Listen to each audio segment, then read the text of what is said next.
Will discuss example of rational algorithm. तो सबसे पहले जब हम स्टार्ट करेंगे तो हम m निकालेंगे। m बोलते हैं हम यहाँ पर जो y इन चेंज dy अपॉन dx, इसको हम बोलेंगे m, dy अपॉन dx को, ठीक है।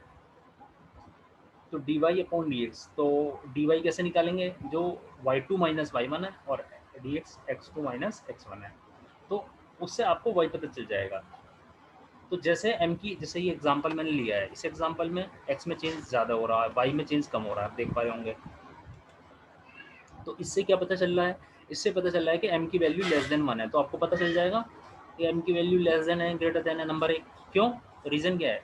रीज़न ये है कि जब m की वैल्यू लेस देन है तो आंसर अलग तरीके से होगा, अगर ग्रेटर देन है तो आंसर अलग तरीके से होगा। तो इससे क्या प्रूव हुआ कि आपको नंबर 1, स्टेप नंबर 1 पे क्या करना है कि आपको डेल एक्स डेल वाई निकालना है।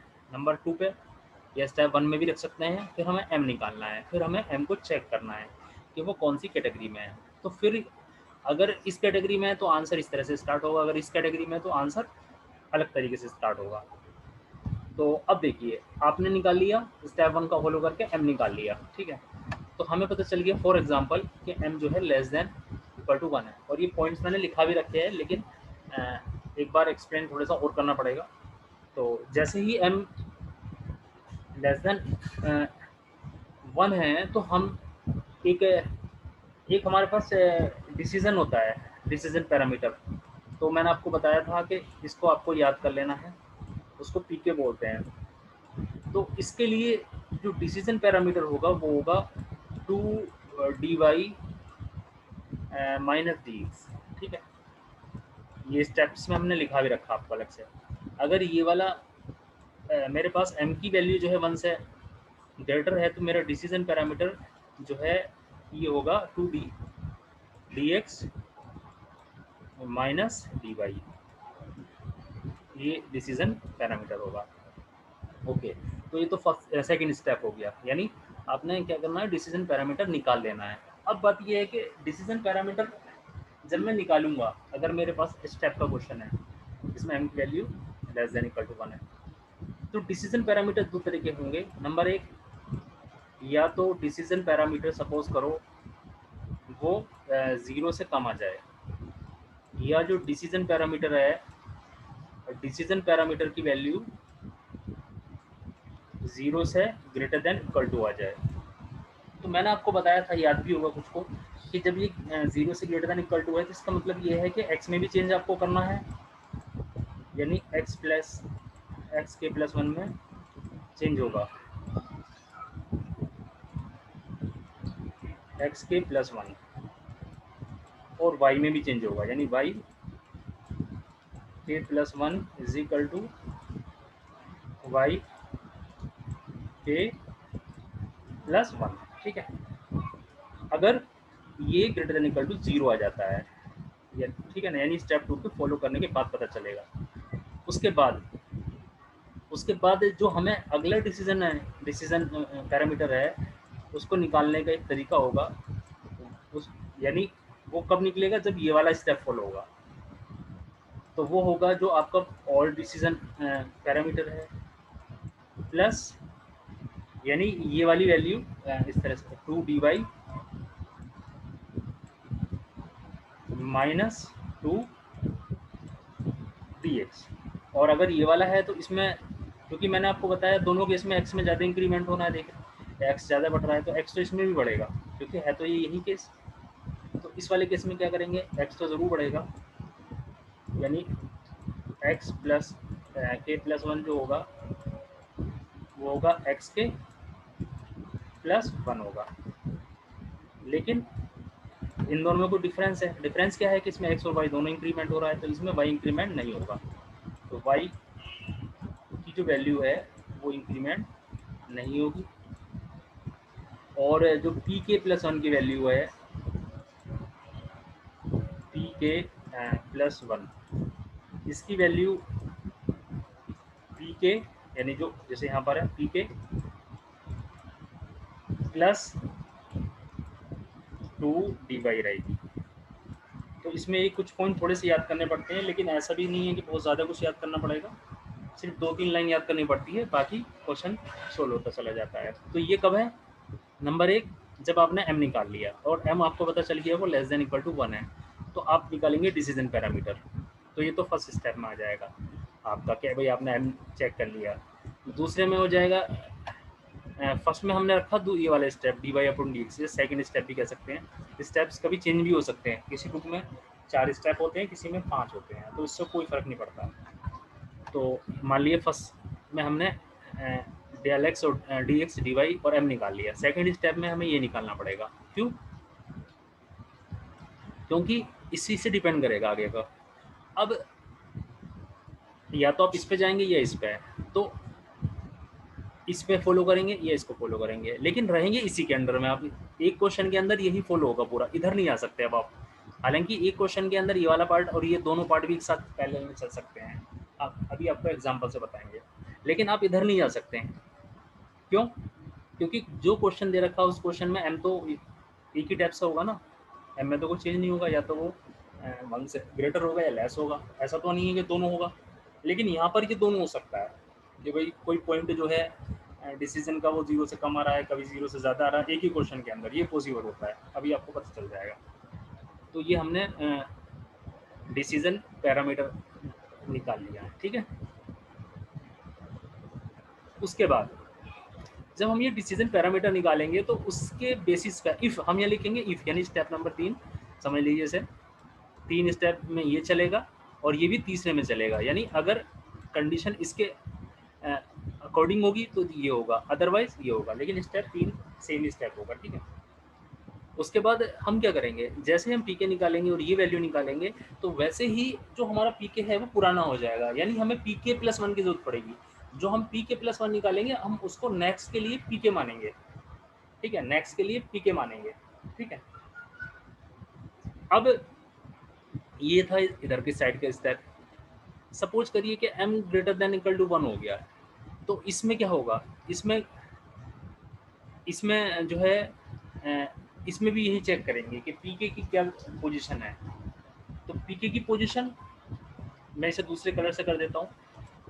इसके अंदर हम लेंगे, अगर पीके 0 से लेस है और अगर पीके जो है ग्रेटर देन इक्वल टू 0, इसी के तरीके से, ठीक है। तो इस बार आपने क्या देखा कि m की वैल्यू 1 से ज़्यादा है, तो मैंने आपको बताया था जब m की वैल्यू 1 से ज़्यादा है तो इसका मतलब ये है कि जो हमारा ग्राफ है ना, ऐसे इस तरह से ग्राफ है वो, मतलब यदि m ज़्यादा चेंज हो रहा है, इसमें कम चेंज हो रहा है, तो इससे कम यानी y में चेंज होना, एक तरह से आपको याद आ जाएगा कि जब y में चेंज ज़्यादा हो रहा है तो इसका मतलब इसमें y में चेंज करना ही करना है आपको। तो इसमें क्या करना है, x में चेंज हो भी सकता, नहीं भी हो सकता, लेकिन y में चेंज होना ही होना है। तो मैंने आपको बताया था 2 पॉइंट होते हैं और दोनों में कोई डिफरेंस भी होना ज़रूरी है, देखिए 2 है। तो इसमें क्या करते हैं, पहले इसको लिखते हैं। इसमें जो मैंने आपको बताया था कि जब ये ग्रेटर देन इक्वल टू 0 होता है, कोई सा भी केस हो, तो इसमें x और y दोनों में चेंज होगा, यानी x में चेंज होगा और ऐसे ही y में चेंज होगा, यानी y के प्लस 1। अब आप समझ गए होंगे। देखिए आप एक जैसे आपने इतना याद किया तो ये भी आपको याद हो जाएगा, क्योंकि इसमें x में चेंज हो रहा था और y में नहीं हो रहा था, तो इसमें उल्टा होगा डेफिनेटली, x में चेंज नहीं होगा और y में चेंज ज़रूर होगा, क्योंकि इसमें x में चेंज ज़रूर हुए थे, आप देखे, आपने देखा होगा, ठीक है। तो इसमें जो है y में चेंज होना कंपलसरी है, तो y के प्लस 1 इज इक्वल टू होगा y के प्लस 1, y के प्लस 1। तो अब आप देख पा रहे होंगे, यानी y के इजिकल टू वाई के प्लस 1 यहाँ भी है, y के इजिकल टू वाई के प्लस 1, लेकिन यहाँ पर x में चेंज नहीं होगा, यहाँ पर x में भी चेंज होगा। और सिमिलरली जैसे इसमें था dy, क्योंकि ये एक दूसरे के एंटी होते हैं, यहाँ पर dy है, यहाँ dx है, यहाँ x है, यहाँ y है, तो बस आपको क्या चेंज कर देना है, यानी जहाँ पर आपने y लिखा है वहाँ पर x कर देना है। तो यहाँ का p के प्लस 1 होगा, इस वाले केस का ये p के plus 1 that will be equal to, इसी की इसको देख के निकाल सकते हैं, यानी ओल्ड पी के प्लस यहाँ पर क्या है 2dy, तो डेफिनेटली यहाँ होगा 2dx 2dx। ये इस वाले पार्ट का है, तो मैं इसको एक बार ऐसे लिख देता हूँ ताकि ये मिक्स मर्ज ना हो जाए। ऐसा ये इतने पार्ट का है, इधर के पार्ट का है ये, ठीक है। और ये हो जाएगा आपका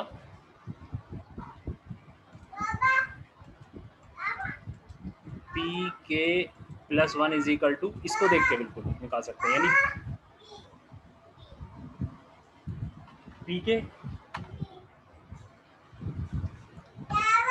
यहाँ पी के लिखिए, देखिए फिर प्लस लिखना है, प्लस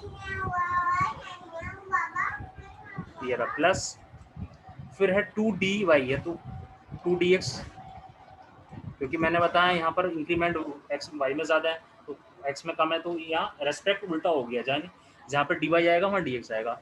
-2 यहाँ पे लिखा dx, तो यहाँ आएगा dy। तो ये this is the complete theory of Bresenham line algorithm, ये कंप्लीट थ्योरी है इसी के अंदर। तो हमारा सबसे पहले स्टेप होगा जब हम ब्रेसनम एल्गोरिथम से लाइन ड्रॉ करेंगे कि हमें, चूँकि मैंने आपको बताया डिपेंड करता है एम पर, स्लोप पर। तो स्लोप क्या होता है, स्लोप डिपेंड करता है डी वाई पर डी एक्स पर। तो मुझे पता चल गया कि मुझे डी वाई और डी एक्स की रिक्वायरमेंट है, तो स्टेप 1 वहीं से करते हैं, क्योंकि हमारी सबसे पहली जो रिक्वायरमेंट है वो यही है, स्टेप 1।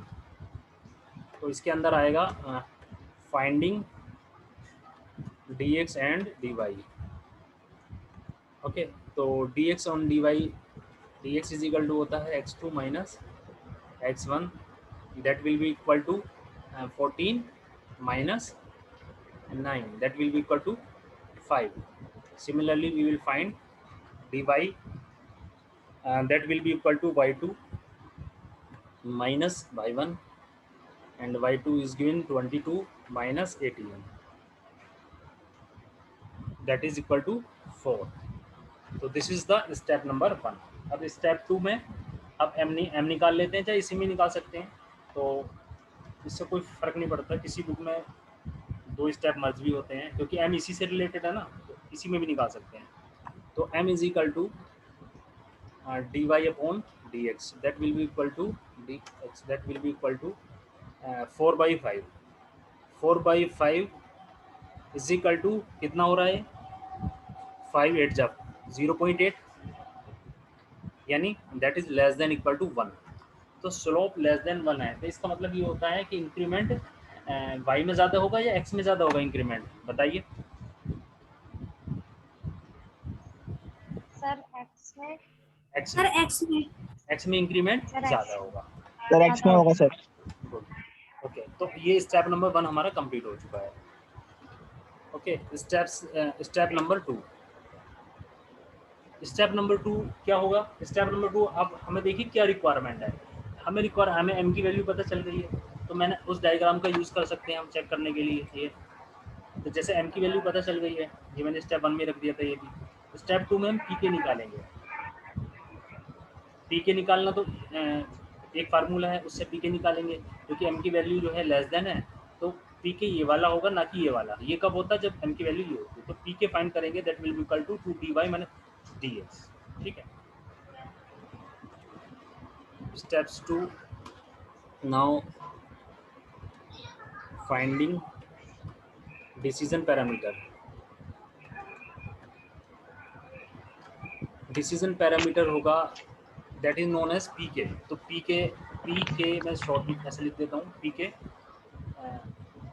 इज इक्वल टू, ये इस तरह से मैं लिख देता हूँ ताकि कंफ्यूजन ना हो, इस तरह से पी के ऐसे भी लिख सकते हैं, और जो के है वो सबस्क्रिप्ट में नीचे भी साइड में लिख सकते हैं, लेकिन टाइपिंग में जब लिखते हैं तो हम ऐसा लिखते हैं। तो पी के की वैल्यू कौन सी उठानी होगी, इस पर डिपेंड करेगा एम पर। तो एम की वैल्यू अगर लेस देन है तो ये पी के होगा, अगर ग्रेटर देन है तो ये पी के होगा, ठीक है। ओके, सो इसकी वैल्यू होगी पी के, यानी 2dy minus dx, 2dy minus dx is equal to 2dy मतलब 2 इंटू 4 8 माइनस dx, dx कितना है 5, 8 है ना, 8 माइनस 5 इज इक्वल टू 3, तो पी के आ गया 3। ठीक है, तो नाउ अब हम देखते हैं उस डायग्राम में वापस।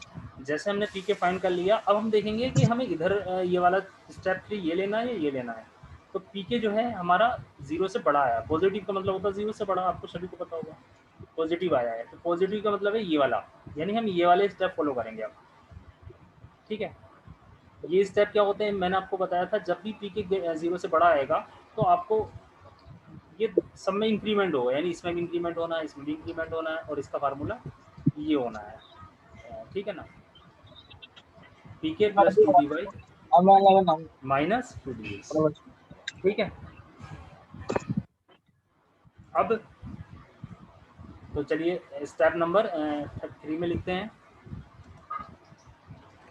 स्टेप नंबर 3, स्टेप नंबर 3 क्या होगा, क्योंकि हमें पता चल गया है तो हम इसमें लिख सकते हैं वी नो, जो हमारा पी के है, हमारा पी के कैपिटल भी लिख सकते हैं, स्मॉल, मैंने जो ऊपर कैपिटल लिखा है तो मैं कैपिटल ही लिख रहा हूँ, तो ऐसे कंपल्सरी नहीं है कि कैपिटल ही लिखना है, स्मॉल भी चलता है। ठीक है, तो ये आपका हो गया पी के इज इक्वल टू, यानी पी के की जो वैल्यू है, पी के जो है हमारा ग्रेटर देन 0 है, तो ग्रेटर देन 0 है तब हम क्या करेंगे, हम यहाँ पर एक लाइनिंग कर लेते हैं ताकि इसी पेज पे पूरा हो जाए। ठीक है, एक लाइनिंग यहाँ भी कर लेते हैं। ठीक है, अब पूरा हो जाएगा इसी में। ठीक है, तो पी के जो है 0 से बड़ा है, जैसे ही हमें पता चलता है कि हमारा जो पी के है वो 0 से इंक्रीमेंट 0 से बड़ा है, ये आपको पता चल गया, तो हमें एक्स के प्लस 1 का पता है कि हमारा एक्स के प्लस 1 कितना होगा, तो जो हमारा एक्स के प्लस 1 होगा वो होगा एक्स के प्लस 1, यानी एक्स के प्लस 1 यहाँ पर ऐड होगा यानी। ठीक है, ये फार्मूला था। तो एक्स के कितना था हमारा स्टार्टिंग में, ये एक्स यानी स्टार्टिंग वाला 9 में ऐड करेंगे तो ये हो जाएगा 10, और सिमिलरली वाई के प्लस 1 इज इक्वल टू हो जाएगा वाई के plus 1, that will be equal to Y के यानी कि 18 प्लस 1 यानी 19। ठीक है, 19 हो गया। तो सर आप एक्स के नीचे लिख रहे हो, एक्स के नीचे क्या सर?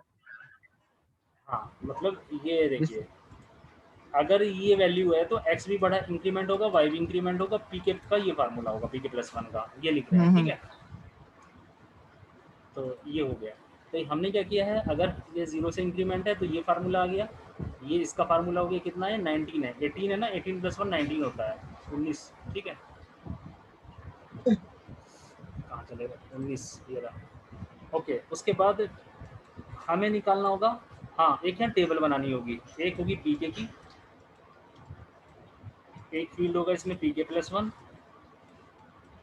एक होगा एक्स के प्लस 1, और एक होगा वाई के प्लस 1, वाई के प्लस 1 ये। ठीक है, इस तरीके से हम इसकी एक टेबल को बना लेते हैं ये। ठीक है, उनके सामने लगा तो रखा एक्स के प्लस 1 जो है,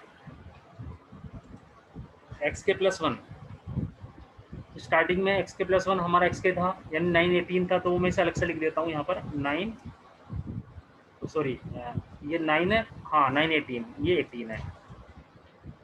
ठीक है, ये तो स्टार्टिंग में था तो इसके लिए कोई वैल्यू नहीं थी। उसके बाद मैंने पी के निकाला तो पी के कितना आ गया, 3 आया, 3, तो पी के 3 आया, ये रहा, ये देख पा रहे हैं हम। तो जब पी के 3 आया है तो इस 3 की वजह से जो पी के प्लस 1 अब निकालेंगे, पी के प्लस 1 का जो फार्मूला है, कौन सा फार्मूला चलेगा, ये वाला, यानी 2dy minus D x, 2dx। तो पी के प्लस 2dy माइनस 2dx, तो that will be equal to 3 plus, ये निकालना सभी को आता है, dy की वैल्यू आपके पास है, dx की वैल्यू आपके पास है, तो ये आएगा 3 प्लस ये dy क्या है, ये 5 है, और dx सॉरी 4 है, 5 है, तो इसमें रख दीजिए सारी वैल्यू और ये आएगा 10 और 8 और 3, 1 आ गया, ठीक है। तो ये 1 आएगा यहाँ पर, और ये x इसकी वैल्यू आ चुकी है 10 और इसकी वैल्यू आ चुकी है 19, तो ये 10 19 आ गया ये। अब क्या करेंगे, मैंने आपको बताया था कि स्टेप 4, इसे स्टेप 4 में लिख लेते हैं last. Step 4 repeat step 3 in solution, यानी स्टेप 4 यही होता है कि जो स्टेप 3 है इसी को रिपीट करते जाना जब तक कि सॉल्यूशन ना आए, इसी को स्टेप 4 बोलते हैं। यानी स्टेप 3 याद होने चाहिए आपको। अब क्या करेंगे, ये जो 1 है, हेलो सर। ये 1 यहाँ पे शिफ्ट हो सर जाएगा, ठीक है। अच्छा अच्छा। ये 1 यहाँ पे शिफ्ट हो गया, ठीक है। अब जब ये 1 आ गया तो 1 क्या है, 1 भी 0 से ग्रेटर है, तो यही वाला फार्मूला चलेगा।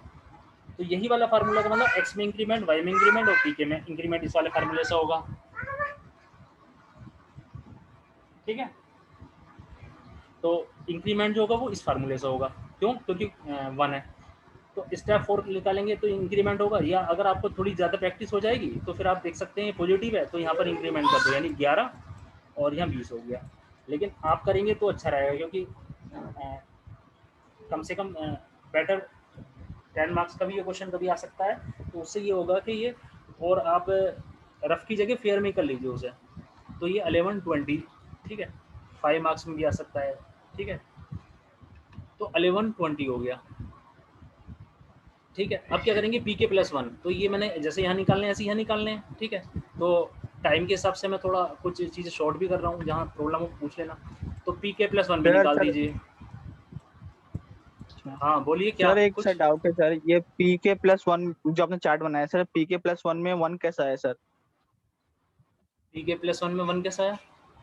हाँ सर, चार्ट में सर आपने बनाया ना P। 3x minus 3y 5 4 minus 1, हाँ तो ये देखो, यहाँ ये पे हाँ इसमें पी के प्लस 1 का ये फार्मूला होता है, यानी जो पी के निकालना है उसके बाद इसका फार्मूला ये लगाना है अगर ये वाली कंडीशन है, ठीक। एक बार थ्योरी को और अच्छे से पढ़ लेना, हो जाएगा क्लियर, ठीक है। क्योंकि एक क्लास में और बताना पड़ेगा मैं इसका दूसरा एग्जाम्पल, ठीक है। ओके, तो पी के प्लस 1 निकालेंगे तो पी के इज इक्वल टू पी के कितना था, 1 था अभी फिलहाल, और ये आपका 2 dy यानी 2 dy यानी 8 हो गया, माइनस 2 dx यानी 10 हो गया, तो 10 ये आ गया इस बार -1, ये -1 आ गया, ठीक है। ये लाइन, अब ये -1 यहाँ शिफ्ट हो जाएगा जैसे, क्योंकि अरे ये यार ओल्ड मैंने हो जाएगा। कूलर जला लिया। तुम्हारी आवाज़ आ रही है मोनिका इसमें, ठीक है, -1। और अब यहाँ पर जो है चूंकि -1 है, तो जब -1 है तो क्या करेंगे, मैंने आपको रूल बता दिया ये रहा, -1, तो -1 है तो y में इंक्रीमेंट नहीं होगा, सिर्फ x में इंक्रीमेंट होगा। तो x में इंक्रीमेंट होगा यानी 12 हो गया, और y में कोई इंक्रीमेंट नहीं हुआ यानी 20 हो गया, 20 ही रहा मतलब। अब ये पी के प्लस 1 ये ओल्ड हो गया यानी पी के बन गया। अब पी के प्लस 1 फिर निकालेंगे, लेकिन इस बार फार्मूला चेंज हो जाएगा क्योंकि निगेटिव है तो इससे निकालेंगे। तो पी के प्लस 1 होगा, नाउ यहाँ पे जो हमारा पी के प्लस 1 होगा उसका फार्मूला होगा दूसरा वाला, तो पी के प्लस 1। सर ये देखिए, तब तक चलाना है जब तक 14 ना आ जाए। नहीं ये तब तक चलाना जब तक, हाँ जब तक 14 और 22 ना आ जाए, ठीक है। अब ये देखिए, तो पी के प्लस 1 होगा, पी के प्लस 1 2 dy, तो पी के प्लस 1 यानी ओल्ड यानी कितना था, ये -1 था, -1 में 2 dy यानी कि 8 ऐड कर दी तो 7 हो गया, तो ये 7 आ गया यहाँ पर। इस 7 को यहाँ पर शिफ्ट करेंगे, जैसे ही ये 7 शिफ्ट हुआ तो 7 चूँकि पॉजिटिव होता है तो फार्मूला चेंज क्या हो गया, फार्मूला ये वाला चलेगा, फार्मूला चलेगा ये वाला, पॉजिटिव है तो ये वाला, यानी एक्स में भी चेंज करो, वाई में भी करो और पी के में भी इस तरह से करो। तो एक्स में चेंज हो गया, यहाँ पे करेंगे आप तो ये हो गया 12 से 13 और यहाँ से 21 आएगा, ठीक है। और यहाँ पर जैसे ही हम इसकी वैल्यू रखेंगे उसी तरीके से निकालेंगे, तो ये 7 और ये सब ये आएगा 5 आएगा, 5, ठीक है, 5 आएगा। जैसे ही 5 आएगा ये 5 ओल्ड हो जाएगा तो ये पी के बन जाएगा, यानी ये 5 हो जाएगा यहाँ पर। और जैसे ही यहाँ 5 आएगा, चूँकि ये भी पॉजिटिव है तो यहाँ इंक्रीमेंट पॉसिबल है, यानी 14 होगा और 22 होगा। और यहाँ पर जो है डिसीजन पैरामीटर्स है यह 3 आएगा, लेकिन हमारे जो पॉइंट है वो हो गए 14 टू 22 1422, तो 1422 यहाँ आ गया तो ये आपका आंसर आ गया। यानी आप अलग से अगर इस आंसर को लिखेंगे तो आप लिखेंगे हमारे जो लाइन के पॉइंट है वो है 9, 18, 10, 19, 11, 20, 12, 20, 13, 21, 14, 22। यानी तो इस तरह से सॉल्यूशन में आप लिख देंगे, ये ही सॉल्यूशन है वैसे। तो ये आपका सॉल्यूशन आ गया कंप्लीट। ठीक है, तो इसको अच्छे तरीके से आपको समझना है।